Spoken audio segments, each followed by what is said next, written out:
Have you ever wondered at what exact moment your car will cease to be a machine and start becoming a part of your own biology? What if I told you that by the year 2200, the car in your driveway won't have wheels, a steering wheel, or even a fixed physical shape? Are you ready to stop driving and start evolving? To look at a vehicle in 2200 is to look at a paradox. We have moved beyond the chassis and engine paradigm that defined the 20th and 21st centuries. Instead, we have embraced morphological mimicry. The silhouette of a 23rd century transport is not forged in a factory. It is grown in a lab. Utilizing programmable matter, specifically, clusters of subatomic nanites held in a coherent electromagnetic matrix, the vehicle maintains a state of fluid solidity. It can transition from a low-drag, needle-like spire for transcontinental sprints to a wide, transparent pavilion for scenic low-altitude hovering. There are no seams, no bolts, and no glass. The entire structure is a single, continuous synthetic integument that mimics the self-healing properties of biological skin. We spent 3 centuries fighting air resistance. But what happens to the shape of a car when the air itself is no longer an obstacle? In 2200, aerodynamics are an afterthought. This is due to the perfection of asymmetric gravitational drive, AGD. By creating a localized gravitational gradient, the vehicle doesn't push itself through space. It distorts the space-time fabric around it. Current trends in room temperature superconductivity and muon-catalyzed fusion have led us here.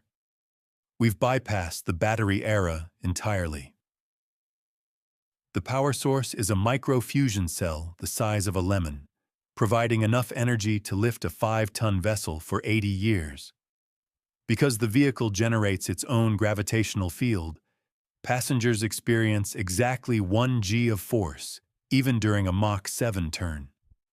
The g-force that limits modern fighter jets is a solved equation in 2200. Think about your GPS.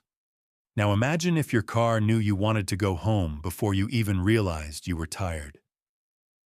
The most profound technological shift is the neural link synchronization. By 2200, the driver's license is a relic of a primitive, dangerous past. Vehicles are controlled via high-bandwidth neural lattices. When you enter the cabin, a non-invasive BCI, brain-computer interface, establishes a synaptic tether. You don't operate the vehicle. You become it. Your peripheral vision expands to the vehicle's 360-degree multispectral sensor suite. You feel the air pressure on the exterior skin as if it were your own nervous system. This sensory integration allows for a level of safety that is mathematically perfect. In this era, a traffic accident is considered a physical impossibility, a failure of logic, not of mechanics. What if your commute didn't just consume energy, but actually healed the planet? Why did we move in this direction? Because the environmental crises of the 2040s taught us that zero emissions wasn't enough. We needed negative impact technology. The skin of the 2200 vehicle is a catalytic biomembrane. As it moves through the atmosphere, it performs active carbon sequestration and nitrogen scrubbing. It literally inhales pollutants and converts them into inert carbon nanotubes used for its own structural self-repair. The vehicle is a mobile ecosystem. The more people travel, the cleaner the air becomes.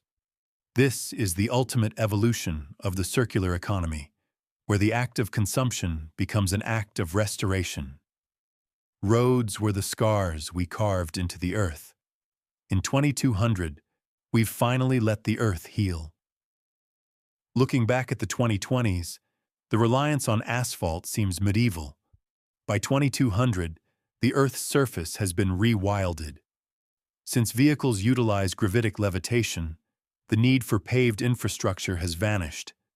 Cities are now organized in vertical hubs, and travel occurs in designated vector corridors in the sky. This shift was driven by the global urbanization crisis. We realized that 2D travel is a bottleneck for a 3D civilization. By reclaiming the ground for forests and agriculture and moving all logistics to the suborbital plane, we have solved the space scarcity problem that nearly destroyed our ancestors. Forget leather seats. How would you feel about sitting inside a giant, intelligent lung? The interior of a 2200 vehicle is a masterpiece of biodigital symbiosis. The seats are composed of smart gel myofibrils, synthetic muscles that adjust their density and temperature based on your biological stress markers. If the vehicle's sensors detect a rise in your cortisol, the cabin adjusts the atmospheric composition, introducing mild aerosolized neurosedatives and shifting the interior lighting to a frequency that encourages serotonin production. It is a wellness cocoon. We have moved from A to B transportation to A to B human optimization. You arrive at your destination healthier than when you left. In 2200, you don't own a car. You own a profile that haunts every machine in the world. The current trend of software as a service, SaaS, reaches its zenith here. Individual car ownership is a dead concept. Instead, we have the universal mobility grid. When you step outside, the nearest mote of programmable matter assembles itself into your preferred configuration. It carries your digital persona, your music, your settings, your memories. When you arrive, the vehicle doesn't park. It disassembles or rejoins a global swarm to assist someone else. This is post-scarcity logistics.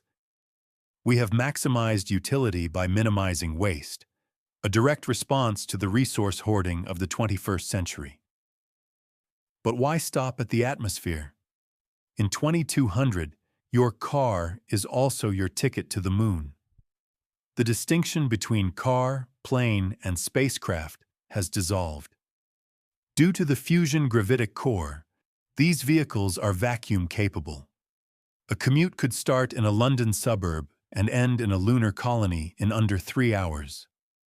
The shape-shifting hull adapts from atmospheric displacement to thermal radiation management in milliseconds. This direction was inevitable. As humanity became a multiplanetary species, our personal mobility tools had to follow. The car is now a personal explorer craft, democratizing access to the solar system. The loudest thing about a 2200 car is the sound of your own heartbeat. Why the obsession with silence? In the 2020s, we lived in a world of acoustic pollution.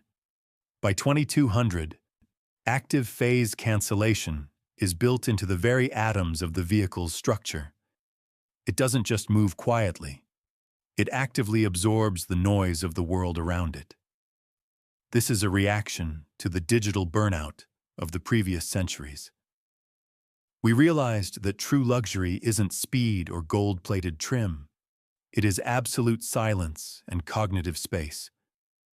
The vehicle has become the last temple of human privacy in a hyper-connected universe.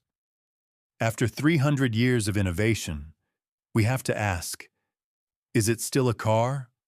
Or have we just built a better way to be human? The car of 2200 is the final realization of human intent. It is a shape-shifting, sentient, gravity-defying extension of our own will. We moved from steam to gas, from gas to electrons, and from electrons to pure consciousness. We didn't just build a better way to move. We built a way to erase the distance between who we are and where we want to be. The wheel was our first great invention. In 2200, we finally had the courage to let it go. The road has ended. The journey is just beginning. The road has ended. The journey is just beginning.